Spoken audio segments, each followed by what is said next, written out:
With Alpha 431 out comes with a new expansion to the Onyx facilities, Site B, and a new mission with it. And in this video we're going to be looking at the fastest way to do the new Project Hyperion mission and see if it's actually worth doing. Now I've spent weeks essentially speedrunning the mission, and I believe this is the fastest possible method of doing it. I don't know if there's a faster way.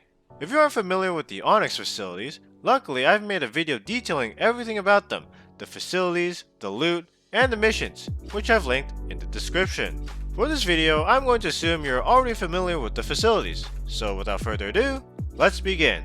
You'll find this mission in the Investigation tab, named Project Hyperion.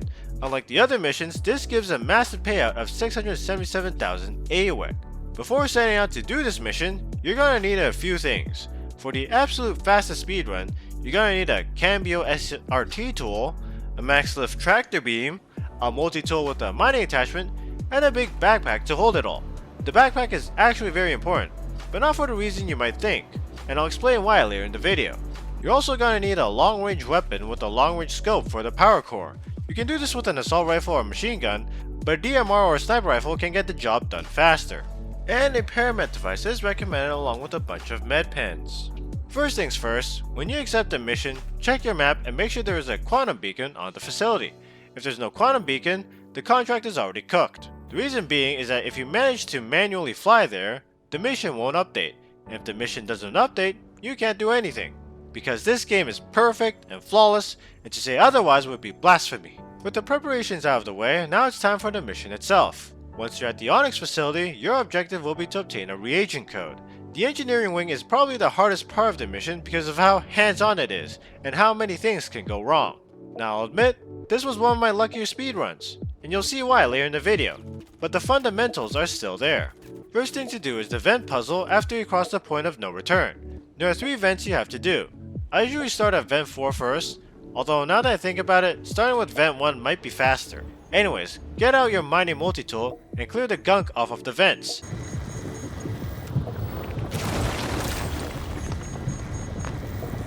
Then whip out your Cambio SRT and repair the pipes adjacent to the vent. The Cambio SRT insta-repairs the pipes at a much longer range compared to the multi-tool. Once you've fully repaired the pipe, the light will turn green, at which point you can flip the switch and the vent will close. Now repeat this for vents 1 and 3 as well. But you have to be quick because your repair job will only last about a minute or 2 before the pipes open up again.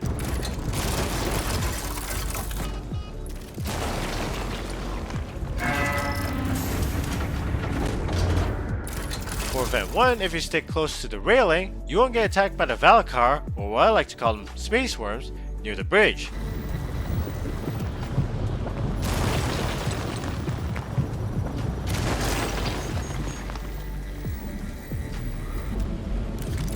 And the 2 space worms near the pipe won't spawn if you're far enough away from the pipe while repairing. Once all 3 vents have been fixed, go to the terminal and download the data.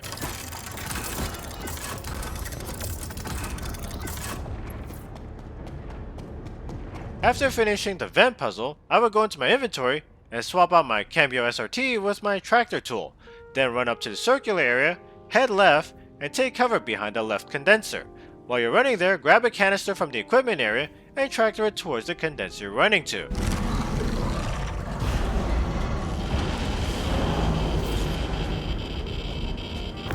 Grab another canister and move it all the way towards the back close to the terminal.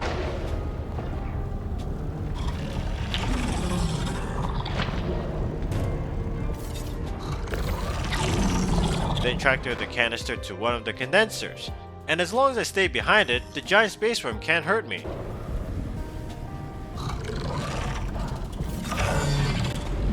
There's a canister near another condenser already, so just pick that up and tractor it in there. Run and take cover behind the terminal.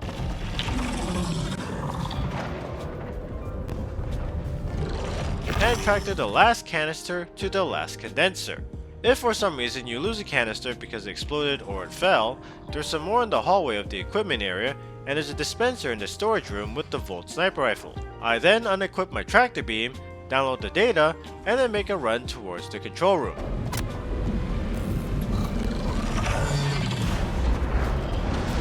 A bunch of enemies will greet you with bullets, but I ain't paid to fight them, so I just keep running.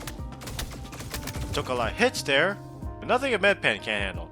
You may notice I don't heal until I'm low on health. That's mostly to conserve medpens. At the control room, head towards the terminal and upload the data. Then make your way down the hallway.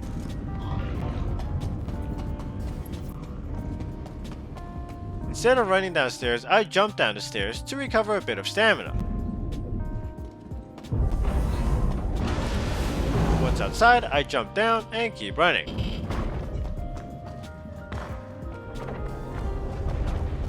A bunch of space worms will spawn, but I just ignore them. They look like they can hurt you when you reach the plasma reactor, but they actually can't. Their spit can't reach you once you get up there. For the reactor, you have to flip the switch to get the fuel cell. Then I run and take cover behind the wall so I don't get blasted by radiation. We equip both the tractor and cambio tools, then tractor the fuel cell up onto the platform. There's a bug where sometimes the fuel cell doesn't come out when you flip the switch, so you have to tractor beam it in the dispenser hole to get it out.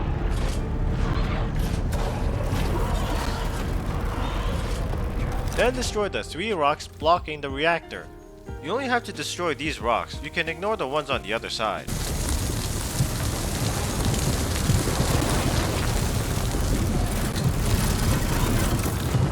And with the cambio tool, you can repair the pipe without having to climb up.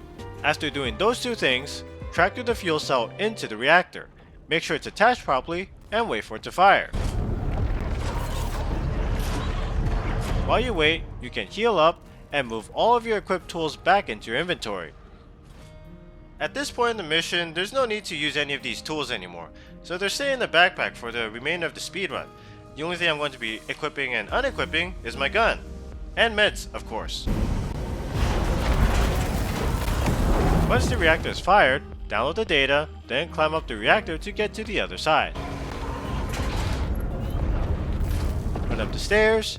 There will be a room full of enemies, but like I said, I don't get paid to fight, so I just run past them, with a med pen in hand in case I take too much damage. Then there's the jump puzzle and the transit platform to the power core. I use the transit platform as an opportunity to heal up and equip my sniper rifle and some ammo.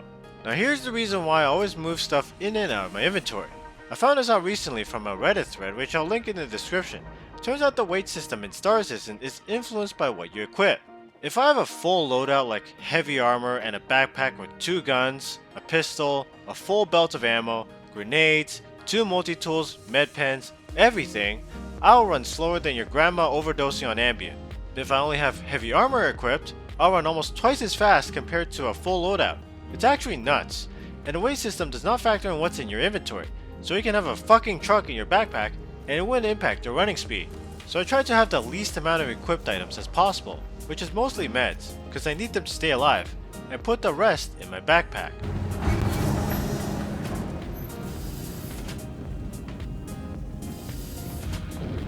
Once I'm at the power core, I full send to platform 1 and blast this guy in the face.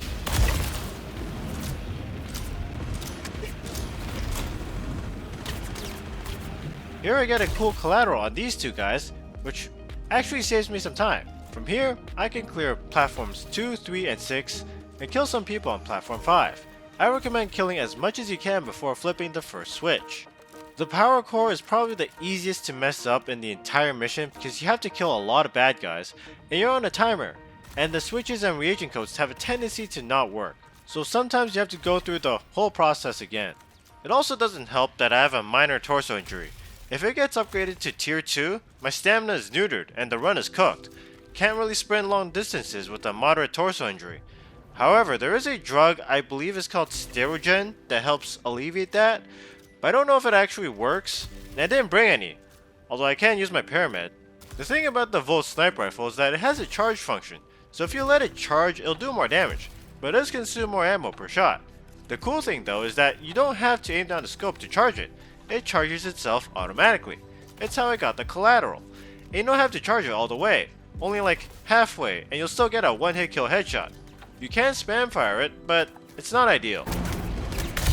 Okay, that should be a headshot, but I wouldn't be Star Citizen without some shoddy hit detection. Okay, this guy's fucking with me. Gotta get quick heal off because I'm bleeding out. There we go. We're gonna see more of this bullshit as we fight through the power core.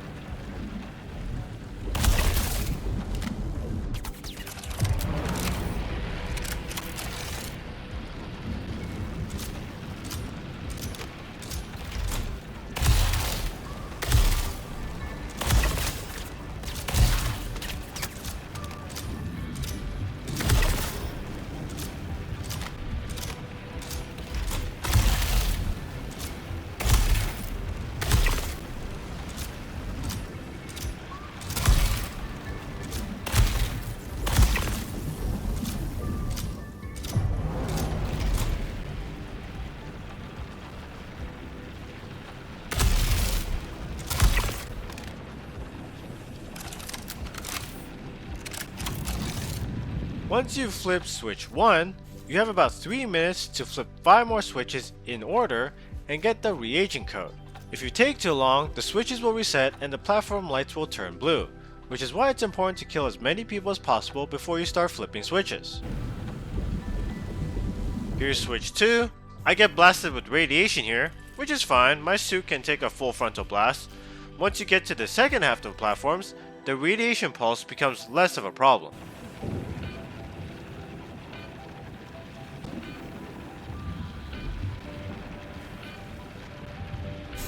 After flipping switch 3, I have to clear platform 4, which normally has 4 enemies, the 4th one being a little hard to find, but I'm in a rush and can't stick around to find them.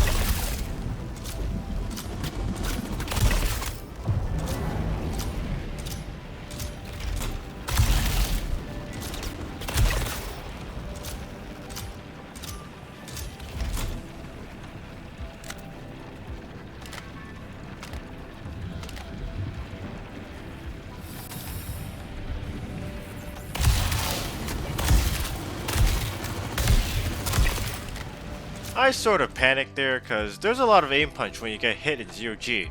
For platforms 4, 5, and 6, flipping the switches should be a lot easier because there's radiation shields right in front of the switches.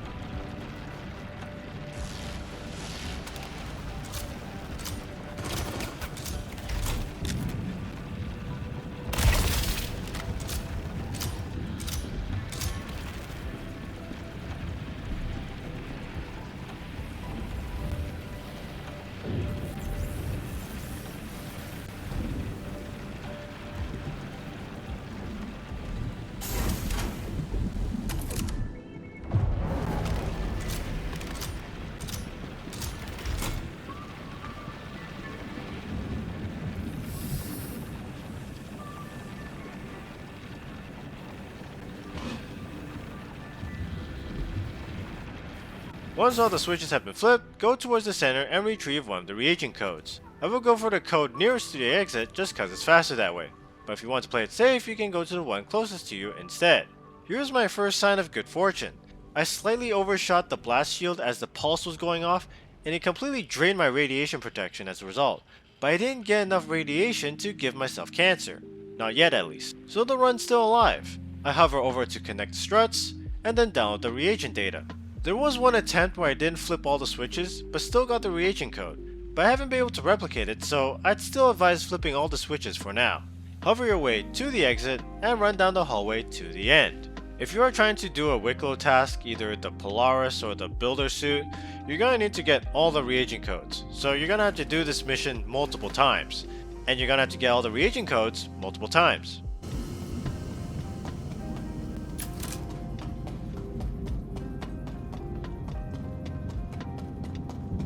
Take the elevator to the research wing unless you've sustained too many injuries and want to heal up at the lobby. I only have a minor torso injury, so we continue on to the research wing.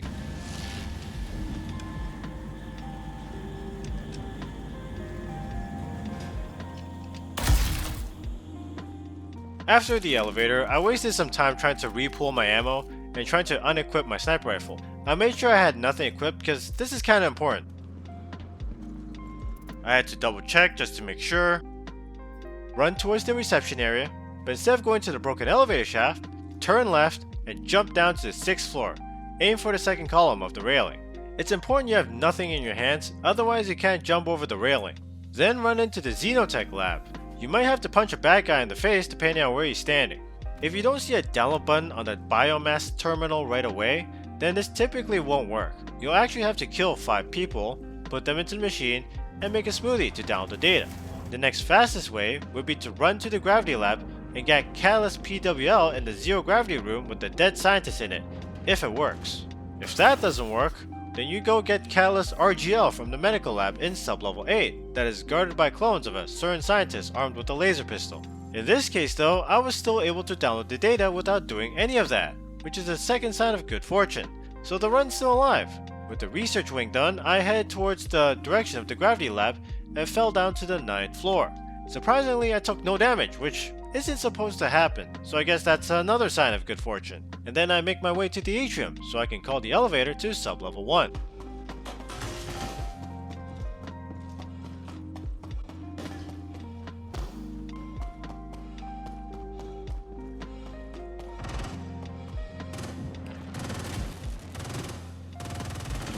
While waiting for the elevator, I use this opportunity to heal up and take pot shots on any enemies that spawn.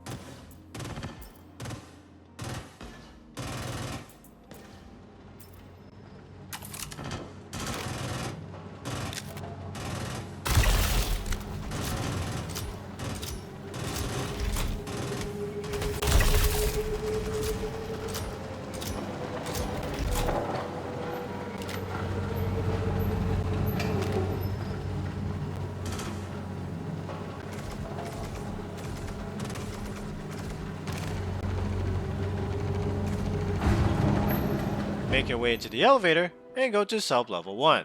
While I wait, I will unequip my gun and heal any wounds I've sustained. That's the importance of equipping the least amount of stuff as possible. I don't know if I would have made that jump to sublevel 6 with the full loadout, but having less stuff equipped definitely made the jump easier.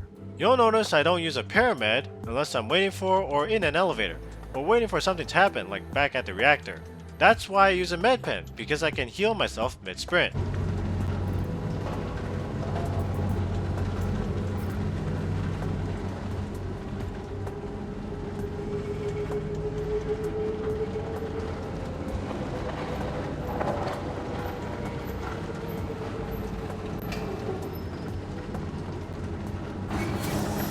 At sublevel 1, take a left through the doorway and then go through the hole in the floor.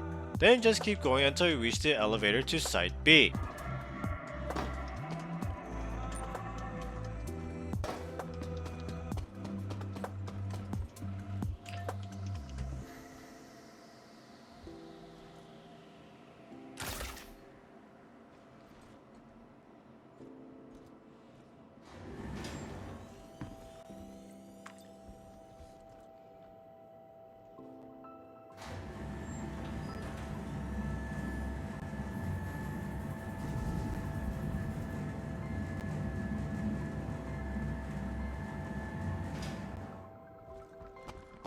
Once at Site B, start running.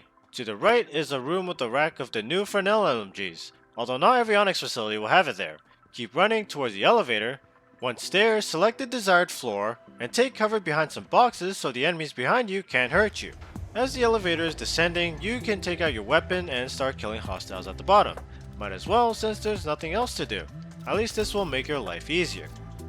I spent a lot of time looking to see if there's a way to bypass the elevator, like sliding down the elevator slope, perhaps out-heal the damage, or trying to use the platforms adjacent to the elevator, because that would be a huge time saver, but I haven't found it, so down the slow elevator we go.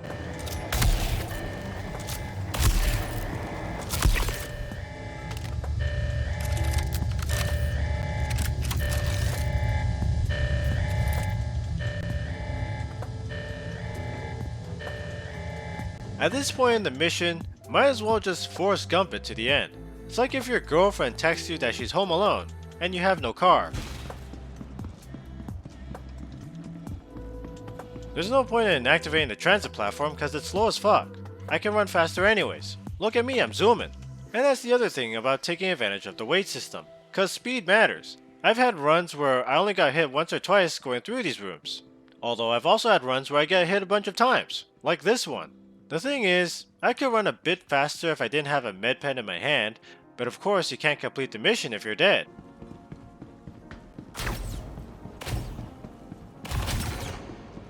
Again, proving my point, there was literally a group of 4 enemies I just ran past. Even have to do a slight detour around them, plus a bunch more on the other side, and yeah, I only got hit once.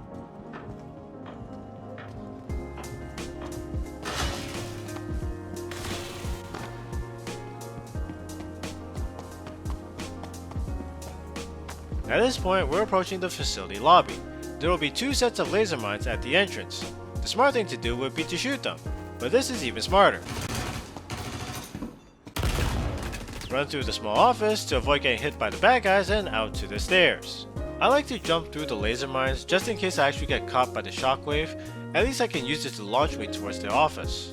Then just keep running, run through the lobby full of bad guys, ignoring everyone, turn right, take a quick peep into the control room for the door code.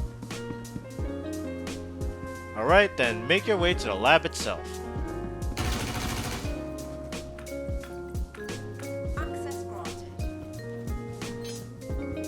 Once you're in the lab itself, turn right and keep running.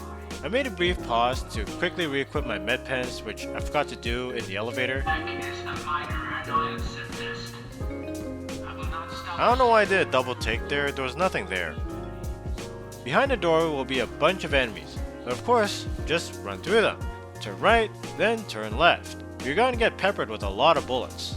You're gonna mantle up on this box and drop down to the floor below, and you're just gonna gun it to the door. I get a moderate torso injury, but at this point it's not gonna affect the run that much. Once you've made it to the room with those creatures in the big green test tubes, you're in the home stretch. Here's my last bit of good fortune. As I run to the door, the next set of doors behind it were stuck open, which normally shouldn't be the case, but it saved me a few extra seconds. But even if they were closed, you can still ignore any enemies coming out of the closet while the doors slowly open up. So yeah, for the most part, that's the speedrun. Turn left and climb up the ladder. You can also turn right and mantle up. It might be faster, but the ladder is more consistent.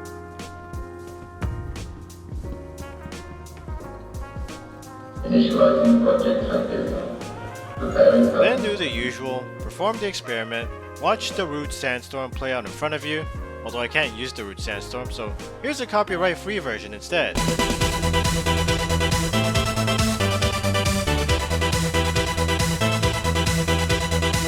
After that dazzling light show, download the data, and you're done. 677k credits in your account, and reagents and catalysts in your home inventory. Head towards the exit that will lead you to an elevator back to the lobby. Now there's some things I want to talk about, so I'll show all the cobalt armor spawns I found while I go through some things. In this speedrun, from entering the engineering wing to contract completion, it took me 20 minutes and 38 seconds to complete the whole thing. Could I have done it faster? Sure. While I was making this video, I discovered another shortcut. Instead of running towards the gravity lab after the biomass processor to jump down, run back towards the atrium and just jump off and head to the elevator. With this shortcut, I managed to cut off about 7 to 8 seconds, so instead of 20 minutes and 38 seconds, it'd be around 20 minutes and 30 seconds. Like I mentioned earlier, if I did vent 1 first, I could have done less running. If I wasn't fumbling my inventory after taking the elevator to the research wing, I could have saved more seconds. I could have gone a little more running speed, shaved off more seconds if I didn't have my paramed equipped, and only equipped and used it in idle moments. I don't know if equipping lighter armor would make you that much faster. Perhaps light legs, light helmet, and maybe light arms armor. You do need a heavy backpack to hold a sniper or DMR though. And then there was the biomass processor where I thought my run was cooked, but it wasn't. But you know, with Star Citizen, it's insanely difficult to get the perfect speedrun with all the issues and whatnot.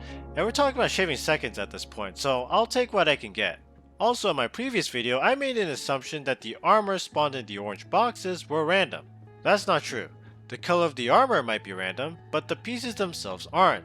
So there is actually an incentive to go through both the engineering and research wing, and this applies to cobalt armor as well.